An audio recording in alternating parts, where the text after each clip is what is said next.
ప్రేమోన్మాది కిరాతకానికి బలైన ఇందుమతి కుటుంబాన్ని మంత్రి పీతల సుజాత పరామర్శించారు.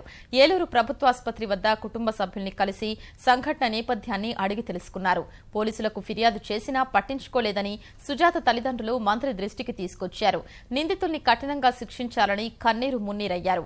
స్పందించిన మంత్రి ఘటనకు కారకులైన వారు ఎంతటి వారైనా కఠినంగా శిక్షిస్తామని హామీ ఇచ్చారు. బాధిత కుటుంబాన్ని ప్రభుత్వం ఆదుకుంటుందని స్పష్టం చేశారు.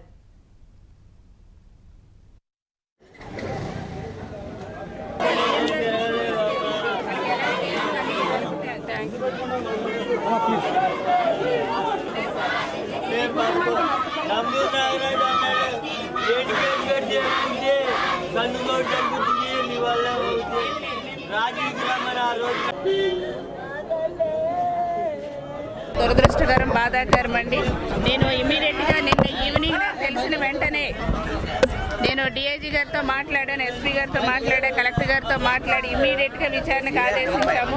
ఎవరు బాధ్యులు ఉన్నా సరే వాళ్ళ మీద పూర్తిగా ఇన్వెస్టిగేషన్ చేసిన తర్వాత ఇమీడియట్ గా యాక్షన్ తీసుకోమని కూడా నేను ఆదేశాలు ఇవ్వడం జరిగింది. ఇన్వెస్టిగేషన్ పూర్తయిన తర్వాత డెఫినెట్ గా సరే బాధ్యులు ఎవరైనా సరే మేము కఠినంగా చర్యలు తీసుకోవడం జరుగుతుంది. గౌరవ సీఎం గారితో మాట్లాడి కూడా బాధితుల కుటుంబానికి కూడా అన్ని విధాల సహాయ సహకారాలు అందించడానికి కూడా మేము కృషి చేస్తామని కూడా తెలియజేస్తున్నాం.